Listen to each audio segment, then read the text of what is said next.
And for whoever's listening to this, integrated rate law is what we're looking at now. Next thing is integrated rate law as a function of time. The order of the reaction or reactant determines the integrated rate law. So the order of the reaction or the reactant determines the integrated rate law. So the way it looks here is the changes rate is the change in the concentration of a reactant raised to some power n divided by the change in time. The good thing is we will work only with n equals 0, n equals 1, and n equals 2. So 0th order, 1st order, 2nd order is what these are commonly referred to. We won't go past that. Mathematically, if you'd like to, you can go jump off and do some calculus and all that stuff if you want. The good thing about this is 0 order is the first time. 0 order reactions, you start with a reactant and you get a product. The interesting thing about this is the rate of the reaction is dependent on the minus. Why is there a minus there? Okay. Reactants is decreasing the concentration. Here the rate is the initial concentration, that's what the A0 is supposed to mean, times K equals K. It's interesting, right? A0 times K equals K. So K equals what? K equals the rate in this case. All right? So the interesting thing is you got 2 K's there. So that means the K is the rate divided by the initial concentration, which is in molarities per second. And the graph of this, concentration versus time, is you start with A, concentration, and whoop, goes down, linear relationship. Okay. So that's the 0th order. A is the concentration of A at any time t. A naught is the concentration at t equals 0. Time 0 at the beginning, initially, whatever you want to call it. A sub 0.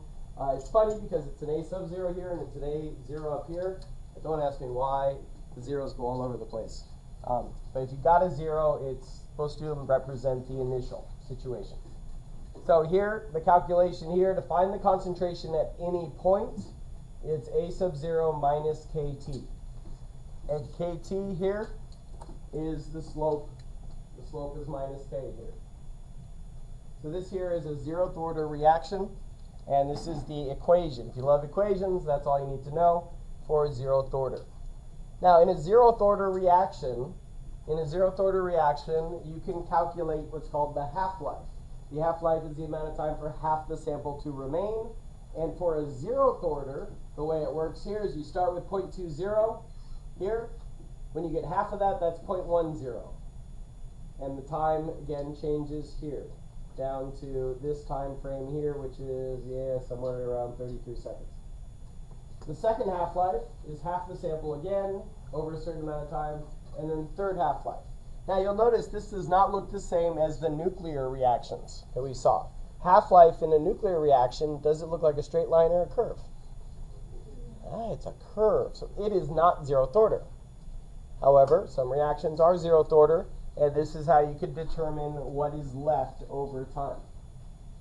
Each half-life is half the time of the previous half-life. So not only does you get half the sample, but you get half the time each time you go through half-lives. So that's one of the things about the 0th order reaction. The half-life time equals T when the A concentration equals the initial concentration divided by 2.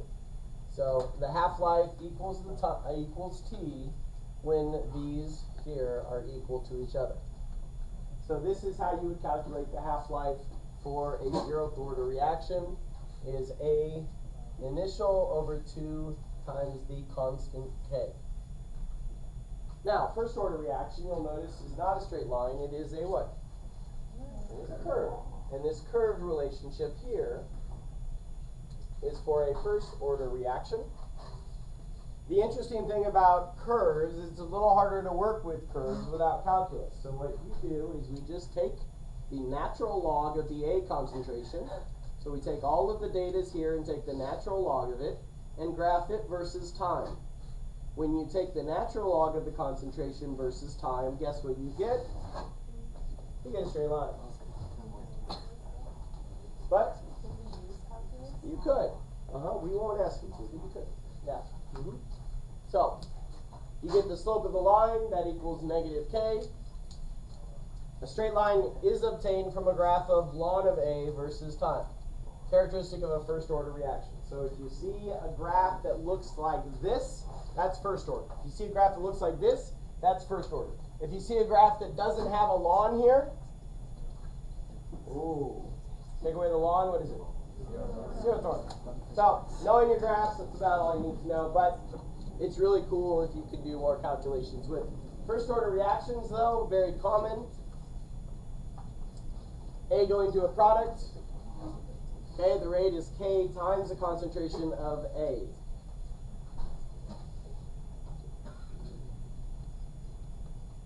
The rate is in inverse seconds for this because the molarities cancel out for the units for first order reaction. And it's the change in the concentration of A over the change in time equals K times the concentration of A here. A is the concentration of A at any time t.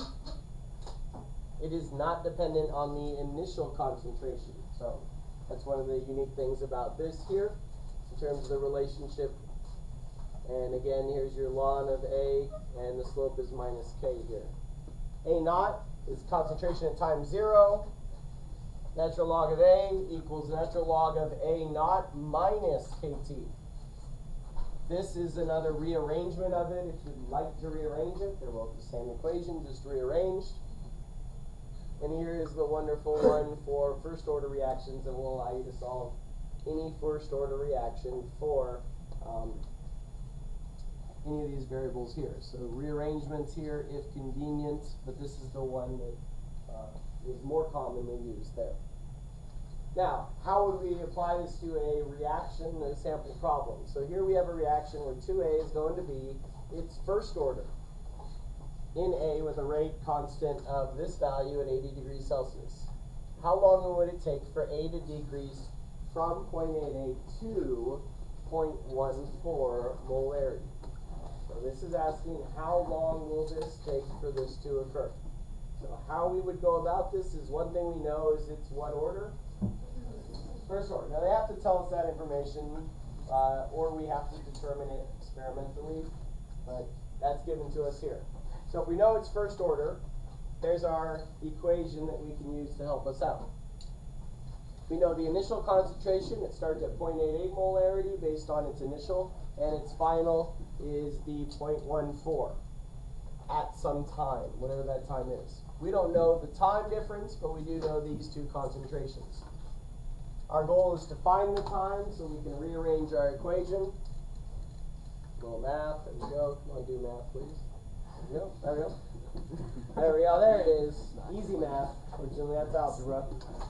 Nothing else there. Okay, and then here's our little minus thing. Why does the A not go on top?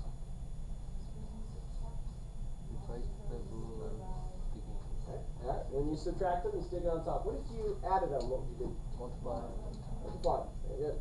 So subtract, divide, multiply, add. You guys know that from math class. If you don't, you just learned something there today. So the cool thing is, K is on the bottom there. And now you just plug in the wonderful numbers. Or do it in your head like Sunday you're going to do. Tell me the answer later. No. Good thing is, molarities do cancel. That's nice. The seconds here. So this here, when you take the inverse of the inverse seconds, it gives you seconds on the top. And this gives you 66 seconds for your calculation here. So again, this is where I hit calculator buttons and get my answer. Okay. There might be another trick, you math guys and girls that know everything about math, of how to do this without your calculator. I don't know it. Yeah. You put L on a paper and I go, okay, calculator time. All right. So that's how to get the time there. Okay, so using your calculator, you may want to try this out, make sure you get the same answer.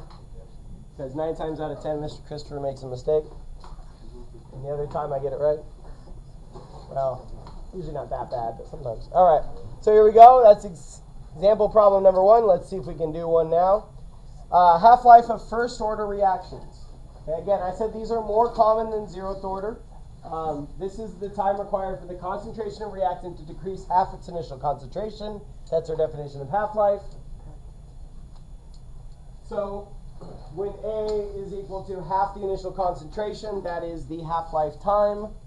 Here's our wonderful calculation here with the half-life plugged in. These cancel out, so you get ln of 2 over K. And ln of 2 is 0.693 over K. And we've seen this formula before in our nuclear chemistry section because nuclear reactions obey first order half-lives. So, here is a sample question, i.e. /AP level test question, if they chose to make it this easy. Using your calculator, what is the half-life of N2O5? Well, I might be able to do it. I don't know. You guys continue to amaze me.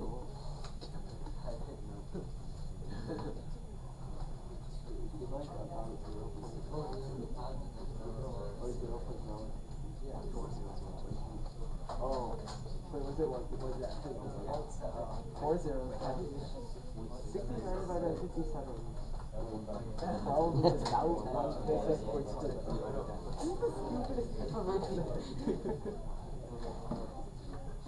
Like activities where you measure how big a number is by the length of the number of it. All right, please raise your hand up, crowd, if you've got an answer, even if you don't think it's right. I won't call on you. I just need to know who's got it. 1, 2, 3, 4. All right, raise your hand if you're not going to do it at all. You're just going to look at the answer too. That's okay. All right. All right. So, can someone that is going to do it tell me what they thought the answer was? Someone that didn't or did raise their hand. What's the answer? What's the half-life? Yes, sir. 1200 seconds. 1200 seconds. How many people agree? Okay, good. What's the answer to key say? Did you look at it? No? No? Okay. The answer is 0.693 over 5.7 times 10 to the negative 4th, 1200 seconds, or 20 minutes. So depending on what it wanted its time in, both of these would be correct answers. So that's how to do a half-life problem. Calculation, there you go. Now, this reaction said it decomposes. So the question is, how do you know decomposition is first order? Okay. Decomposition. Decomposition. So decomposition is one thing doing what? Okay. Break it up into multiple other things. All right? So, what was an example of something that's like decomposition that we've already seen? Radioactive decay. So decomposition, how do we know that it is first order? What evidence do we have about a decomposition reaction? We have one thing, and the rate at which it decomposes, okay, is dependent on the initial amount you have to begin with. And this here, as units of K, is inverse seconds. So it's per second is the rate at which this happens. So this is a first order reaction, decomposition. Here you start with something here. Over time, you get half, you get half, you get half. And you also know that the concentration is decreasing by half, but the time frame is staying the same. Each of the half-life times is staying the same for first order. For zeroth order, that was not the case. For first order, the half-life time stays the same. That's why you know it doesn't depend on what element you have. I'm sorry, on the amount of sample you have. The half-life stays the same for radioactive nuclei. So, half-life does not depend on concentration. No concentration in this, just K. So it only depends on the rate constant, which is dependent on what reaction you're talking about. So that's why different elements have different half-lives based on their constant.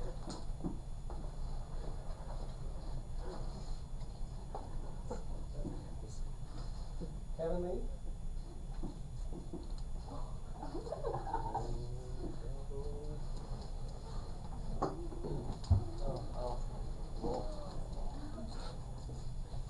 All right, so here we go. Graphs for second order reaction.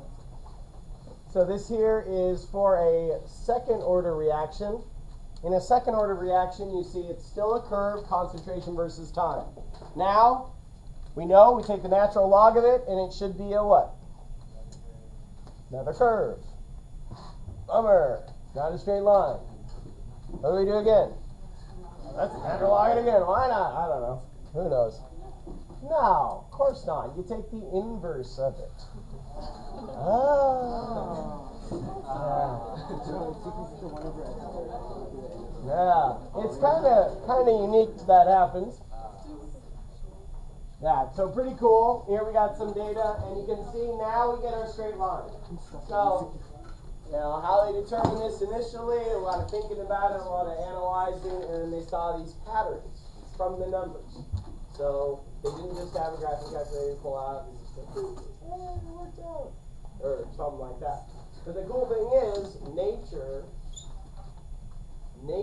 showed them a pattern, and this pattern was then named by people to understand what happens and predict what happens. So predicting the future is always a nice thing to be able to do. So this here is straight line when you do 1 over the concentration versus time. So here's the second order reaction. The rate is Ka concentration squared. So that's where the second is. And the K equals the rate divided by the concentration squared. The units are going to be 1 over molarity times seconds. The inverse of the concentration gives us the linear relationship. You do have to be aware of that this is not A naught, not A naught. It's 1 over A naught right here at the beginning, so just what? Now people oftentimes go, oh yeah, it's the concentration. Yeah, and the concentration will be some really usually strange number, but that's okay. A is concentration, A naught concentration at time 0. Our relationship here is the inverse of A equals the inverse of A naught plus KT. So this here is similar setup, but we're doing the inverse here instead of the natural log. So you can see the mathematical relationship is similar, equaling KT. One's inverse, one's natural log. For a second order reaction, you'll see here that the concentration, again, gets halved each time. But what happens to the time here, the half-life time? Doubles. So that is one of the kind of cool things about this relationship that's different compared to the other relationships. So we can see graphically the differences. We can calculate the differences using those equations. And we can determine what's going to happen now in the future and at a specific time. So half-life is equal to the time when A is A naught divided by 2. And so our half-life equation for a second order is 1 over K times A naught, all on the bottom. So how do we solve an integrated rate law? So to find the integrated rate law and the value for the rate constant K, the first thing we do is graph the data. And once you graph the data, determine which graph gives a straight line. Okay? So here's the first graph. Time, H2O2 versus time. So is this 0th order? No, not a straight line here. So then we natural log of it. So natural log means, if it's linear, means it's what? First order. So would this be 0th order? No. Second order? No. First order. Yeah. So it looks like it's first order, although the line sometimes curves depending on the wonderful plotting software. And here is it inverse of it. So definitely not second order. Okay? Sometimes when you get second order, you make a really bad graph. It looks kind of straight when you do the natural log, so watch out for that. That's the only difference you can see. So the cool thing is you graph them, and then you know what the order is. Once you know what the order is, first order differential rate law is the rate equals K times the concentration of H2O2. Now, where in the world did we get this green thing? Besides, it just appeared on the PowerPoint presentation. Why did I write that down there?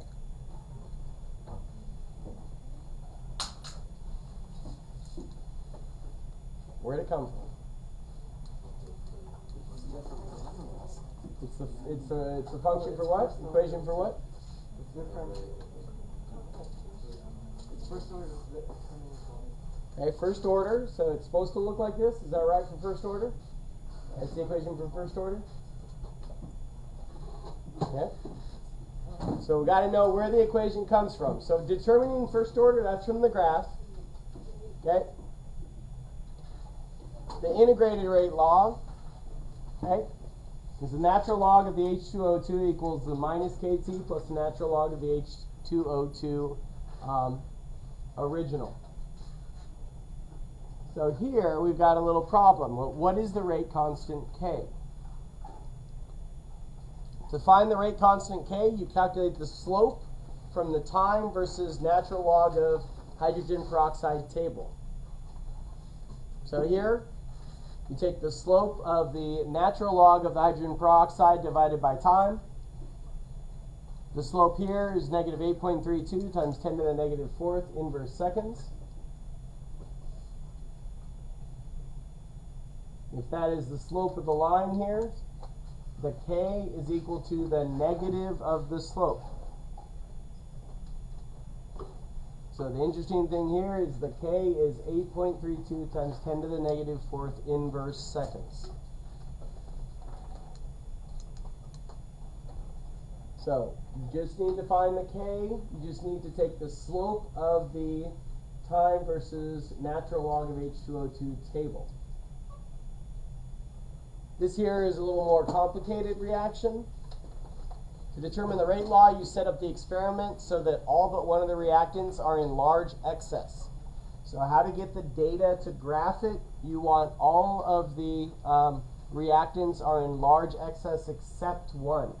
And then you focus on the one that is not in large excess. And so everything else is in large excess so that it does not get used up in the reaction. So if something's in large excess, that means you start with a ton of it and you take a little bit out for the reaction. If you start with a ton of it and you take a lot out for the reaction, you still have a ton left over. So the reason they do large amounts is so that you can focus on one of the reactants at a time. So here, which ones, if you look at these three, one of these is in the smallest amount. That's the one they're focusing on. As the reaction proceeds, the BrO3 minus changes noticeably by the Br minus and the H plus do not. The reason the H plus and the Br minus do not change is because they have such a high concentration to begin with, that the amount they go down is very little. The amount this changes is dramatic because it's in such a small amount to begin with. So that's one thing about how you can design a reaction to determine the data for the reaction. Now the rate is equal to K, and this little funny looking thing is supposed to be a prime there. This is called a pseudo first order rate law. So the difference here is it's not necessarily the rate law yet, but it's used to help us determine that. So here we got rate law, integrated rate law.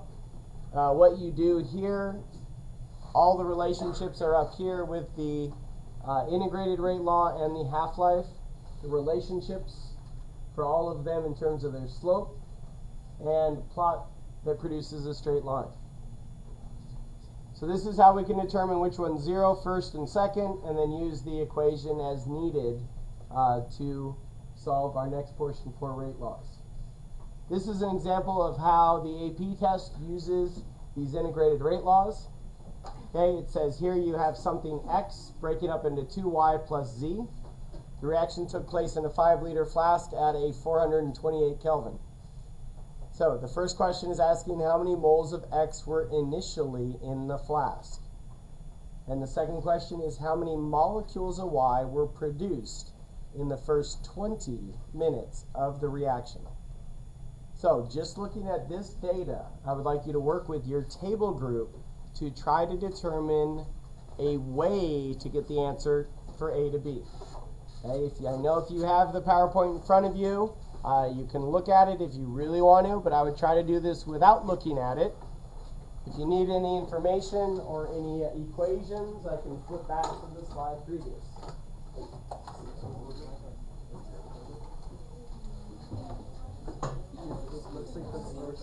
Too sharp? Need to go, yeah. Go up to, go with the... No, I think the first column looks the most distinct. No. Oh wait, shoot, I forgot. They're jumps. There's like a little jump. Do you think the third column looks linear? Because if you look at the time column is like there's a little jumpy thingy, and so the jumpy thingies correspond with the jumpy thingies in the third column, or the last column. Sure. So you would graph it to be sure.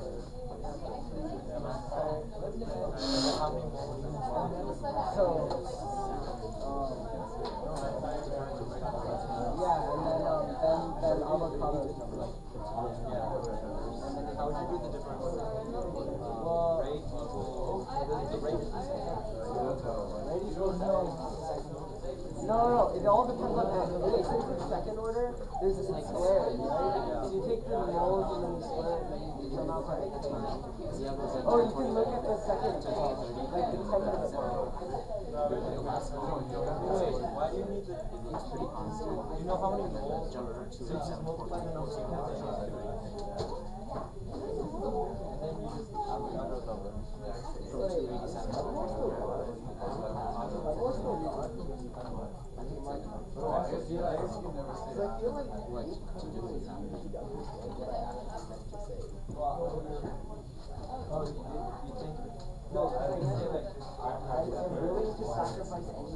All right, now, in looking at this problem, the good news is your ideas about how to solve this problem may have gone past part A and B.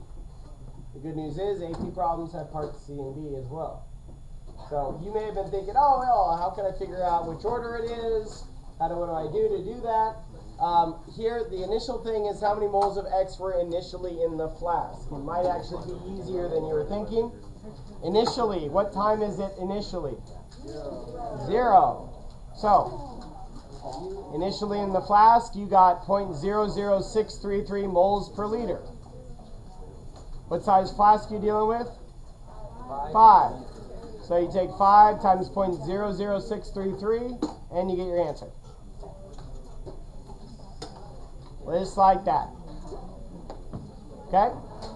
Now, the good news is if you're thinking ahead in terms of other things, here it's asking how many molecules of Y were produced in the first 20 minutes of the reaction. So, the first 20 minutes of the reaction, you have some data there provided. After 20 minutes, you still have 5 liters, and you've got the concentration here. Okay, that's from the data chart. So 5 times that gives you the moles of X that remained. All you have to do is you take the moles you have originally minus the moles left over at 20 minutes, and this is the moles of X reacted, right? So that gives you the moles of X reacted. It didn't ask for moles, though. It asked for molecules. So the trick is, though, it didn't ask for molecules of X, though. It asked for molecules of Y. So we convert X to Y, 1:2 ratio based on the balanced chemical equation, and then moles to molecules. And then you get 1.24 times 10 to the 22nd molecules of Y produced. So this is all dimensional analysis. Okay? All right, so that's part A and B. Now, oftentimes A and B are going to be like this, and then they'll step into the next step, which some people think is easier, other people think is harder. Usually what happens on part C is somebody writes the correct answer or no answer. We would like to be the ones writing the correct answer in terms of the overall national AP. So let's look at part C here. Okay, here it would give us these graphs and say what is the order of the reaction with respect to X. and then write the rate law for this reaction. So talk with your group. How would you do this? What do you think the answer would be? So you pick the most curvy one. So you pick the first order. You pick first order, I think so. This is the most curvy. Obviously.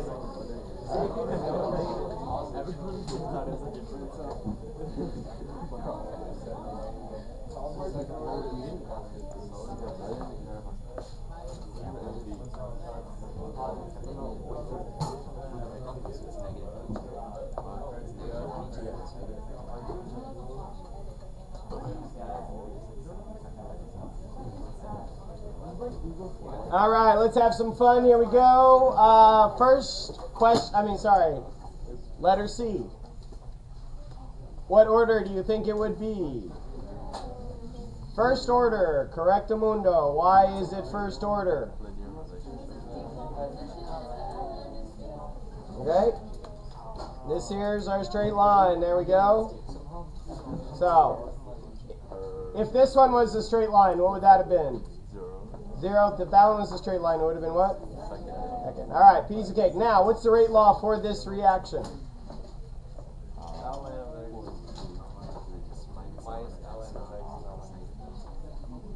Rate law. So we got to be specific with what that means. What does rate law mean?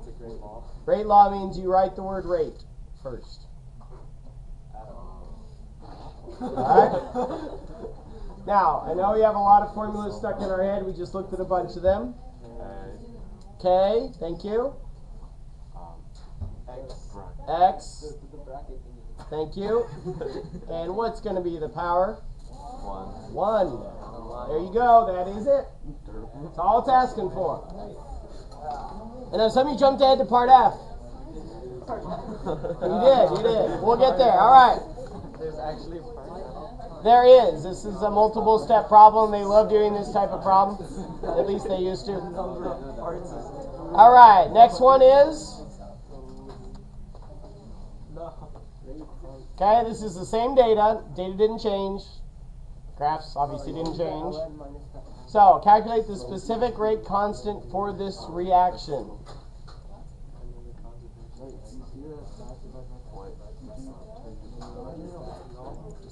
Some of you mentioned this type of formula in part D. Hint, hint.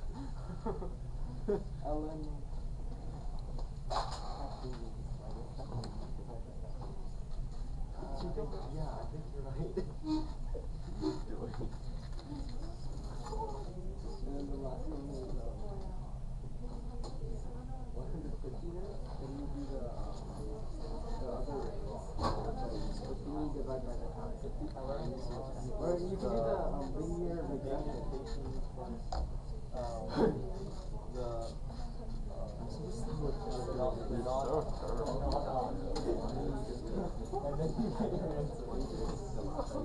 because you got some rate.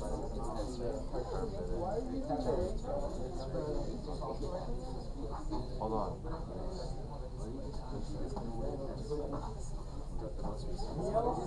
So I think PLC.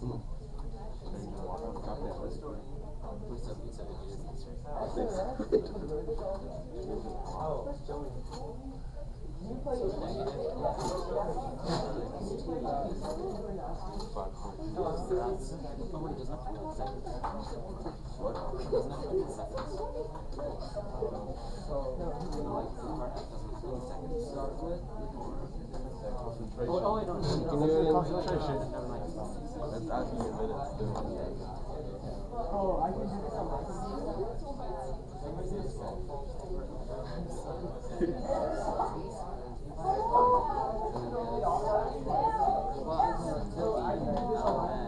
All right, let's, I know you may not have your complete answer at this point, but it is important to be able to step through this. Okay, each step of this requires a little hop. Once you know the hop, once you know the step, you should be good on each of these. For E, the hardest part is knowing which equation to use, and you guys already told me which one to use. That one there. So if you use that one, you're in good shape for E. If you used a different equation, you're going to have the wrong answer for E, and F won't be helpful either. But if you do get E wrong and you keep going with F, at least you might get points for F based on E. So just so you know, on a real test. But use this equation here, and then the points you're going to want to use, you could use any points obviously, but because we can only read the first two lines, Adrian, which ones do you think we'll use? Yeah. So which ones do you think we'll use? Because we can't read much. First two probably. All right. You could use any one you want, right? But usually initial is initial at time 0. So there we plug it in. First data points. Again, the equation on the right is a little easier for some people to work with. And you get 0.0197, and it's inverse minutes. Inverse minutes, because the minutes here is on the bottom when you solve for K.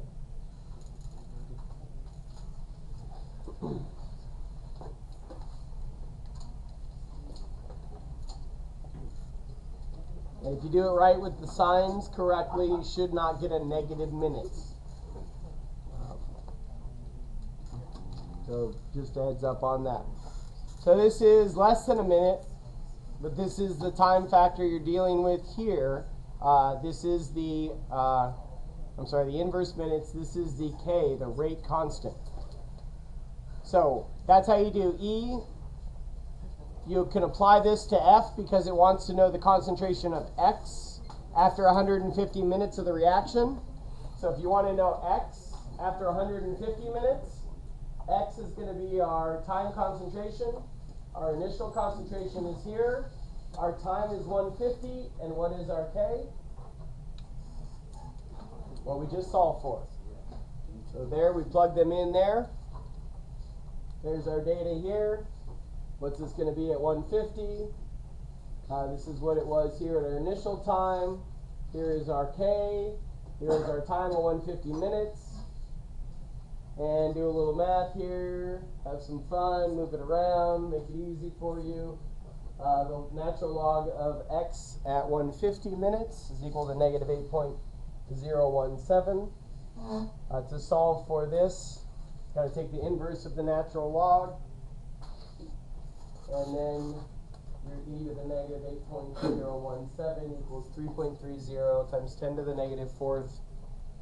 And that is molarity at 150 minutes. So the thing is, you'll notice there's no unit going through this portion of the setup, but the units are in molarity to make sure that the units correctly cancel in the problem. It's a concentration. So this is the concentration at 150 minutes. Okay, could we solve the concentration at a different time? Absolutely.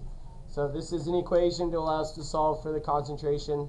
Once we have the rate constant, we're in good shape for any of those values. So this here is a way of telling how fast and at what rate a reaction happens and how much reactants you have at any given moment. The next thing we're going to look at is how chemical reactions occur. Yesterday we saw a chemical reaction, and it was at two different rates. First reaction, we poured ethanol on the table, lit it on fire. Second reaction, we poured ethanol in our bottle, lit it on fire.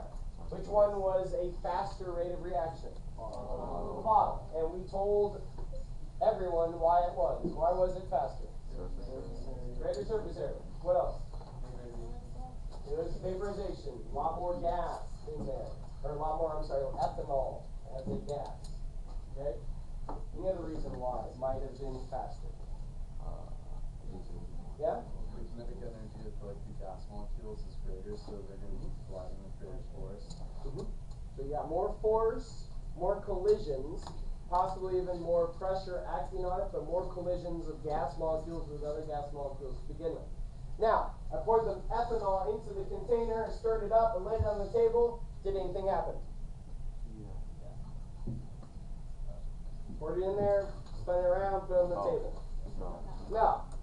So what do we have to do to get it to start? It had to add some energy to it. This is what is called collision theory. Collision theory is a basic understanding of how reactions happen and how you can not only control the rate of reaction, but whether a reaction will happen or not. So to look at this, collision theory, we've got a cool little way of showing this. The key idea is that molecules must collide to react. So, you had oxygen and ethanol inside the container. They do not react unless there is enough energy for them to collide. And if there's not enough energy, they sit there and do nothing in terms of reactions. However, only a small fractions of collisions produce a reaction. Okay? It's not every single oxygen and ethanol that actually react together. There are actually very few that react together. You have to have the right conditions for them to react. So in order for reaction to occur, reactants must collide. They must collide with the correct orientation, and they must collide at specific location where bonds can be broken and bonds can be formed. The reactants must collide with sufficient force.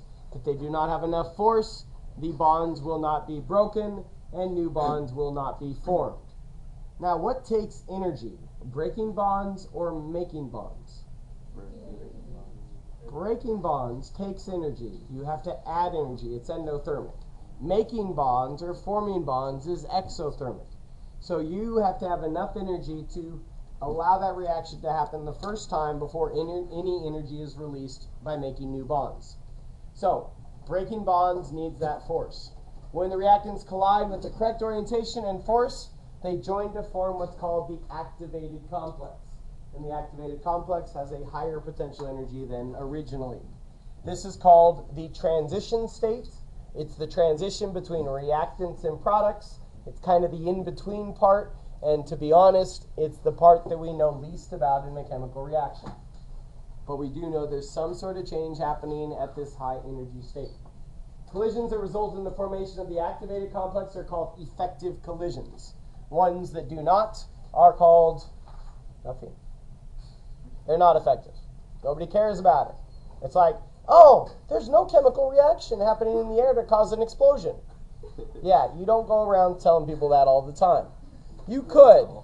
Most people would be like, shut up, all right, I don't care. But effective collisions. There are lots of reactions happening that we can't see because of effective collisions.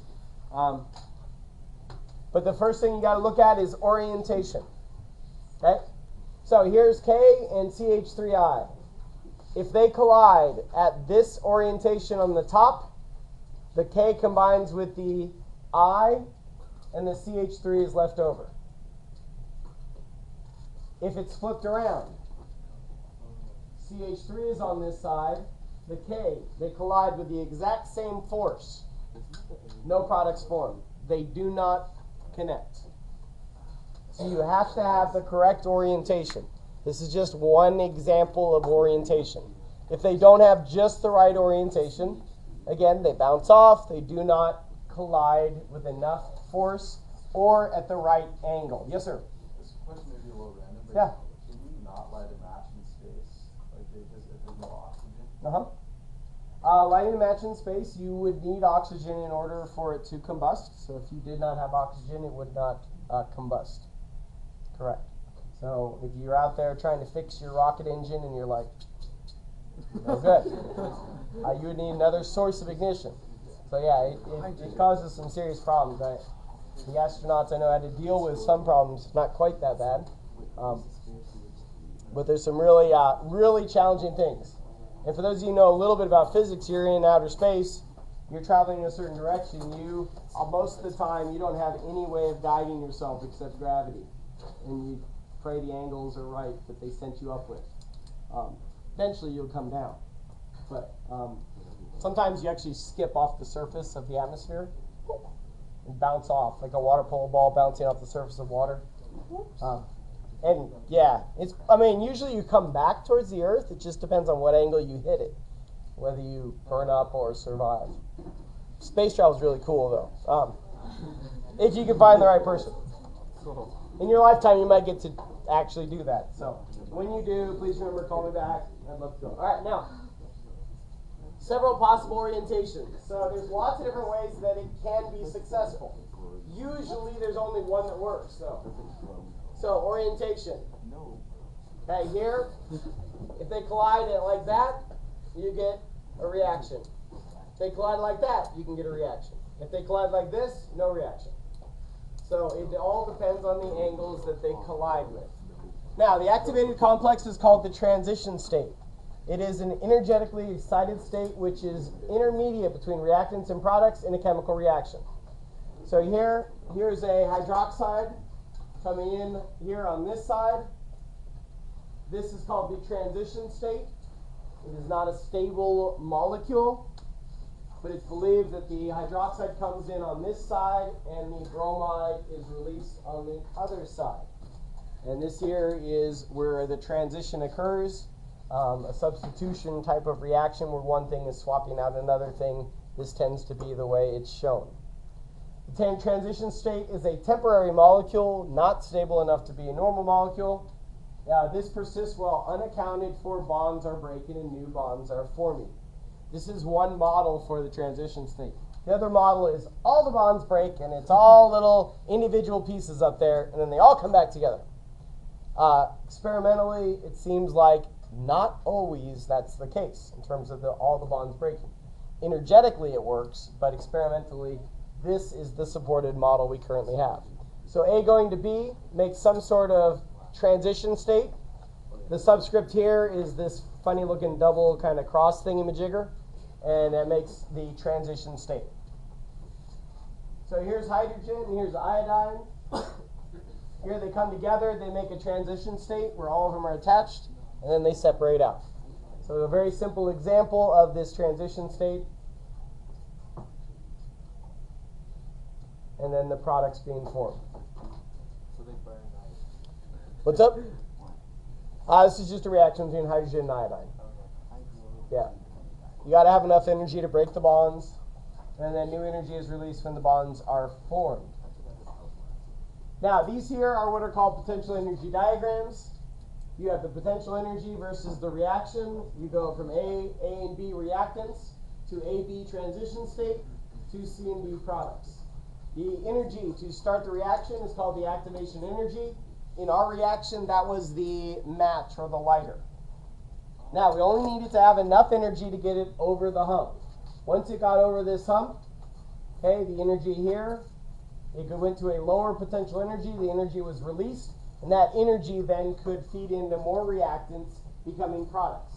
So it pushed it over the hill, and the reaction happened very quickly because of that. In this case, an endothermic reaction, this is the reverse of this one in terms of the diagram. But the activation energy is much higher. It takes more energy to break the bonds for that endothermic reaction. The activation energy, E sub A, is the minimum amount of energy required to form the activated complex. So if you don't have that much energy, the activated complex does not happen, and you get nothing happening. Okay? No reaction. So if it doesn't get over the hump, not a whole lot you see. Reactions that are reversible, if A goes to B and then forms CD, this is the forward activation energy. And then if you go in the opposite direction, the activation energy would be EAR, reverse. So here it's going here. Yeah. Ethan ear. Yes, sir. So while it's going the first way, it's exothermic, right? Forward.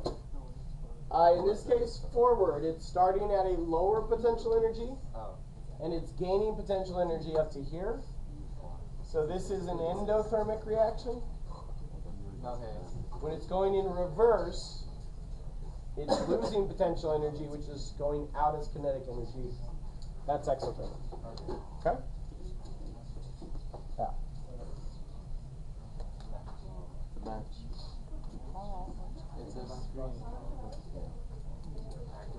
See if I can get this activation energy to work here. A little sound. I see. No, because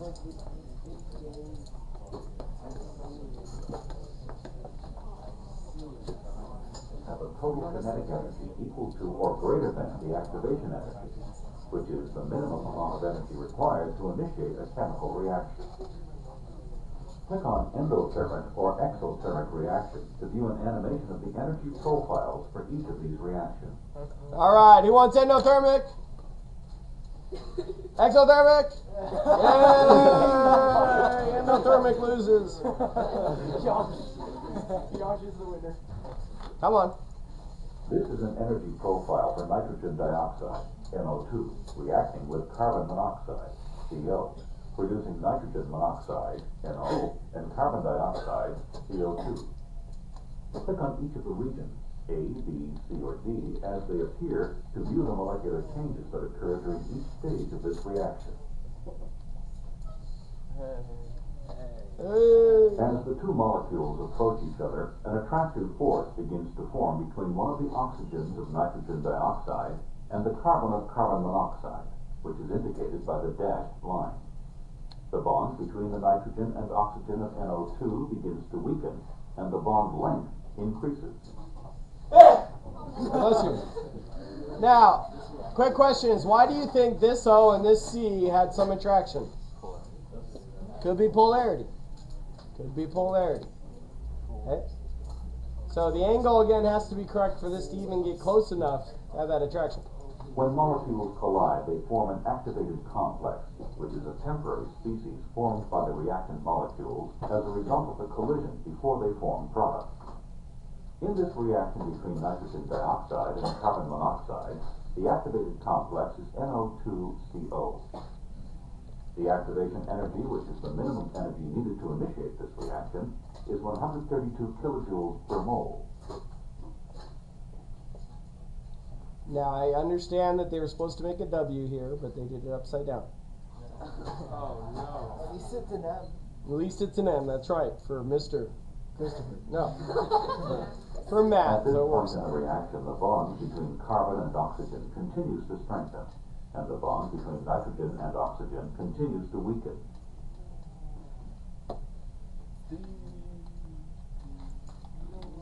A bond is now formed between carbon and oxygen. The bond between nitrogen and oxygen is broken. The products of this reaction are nitrogen monoxide and carbon dioxide. The products are more stable than the reactants. The products have a lower potential energy.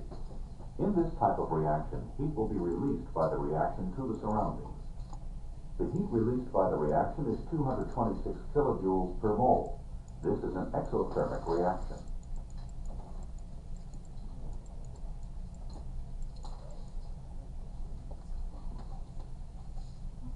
Go backwards? You want to do endothermic?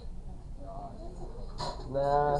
Okay. Yeah. When you go backwards and you put enough energy, why doesn't it just go back down? Get enough energy. Why doesn't it go back here to this position? Yeah, why not? Because it's more energetically stable there, right? Mm-hmm. More energetically stable. But if you can cause the bonds to break of what's more energetically stable and get it to the transition state, what tends to happen at equilibrium is you have some that end up here and some that end up here. Now, how many end up in each position when we talk about equilibrium is that next step. What position is favored and where it would end up. In this particular reaction, in terms of the stability, it looks like both of these here, this looks like a nonpolar molecule here, and these here are both polar, so that could play a role in terms of how it collides. But it's not quite as simple as just, hey, energetically favored only, so it shifts one side and not the other. Chemical reactions usually don't just go one way, even though that's mostly what we've considered up to this point. So this is just energy profiles for the reactions we've got so far, and then when we get to the next step, we'll look at those, how we know where it would end up and why.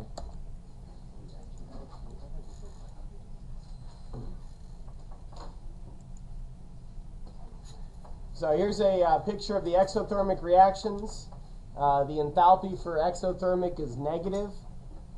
The energy of the reactants is higher than the energy of the products. The activation energy, again, for this particular one is pretty small. And the endothermic reaction, you have a positive delta H, showing that it's endothermic. Its energy of products is higher than energy of the reactants. All right, so that is it for our lecture for today. And don't worry about the labs to get, you've got them all. Now at this time we'll be passing back your final examinations, so we take a little break.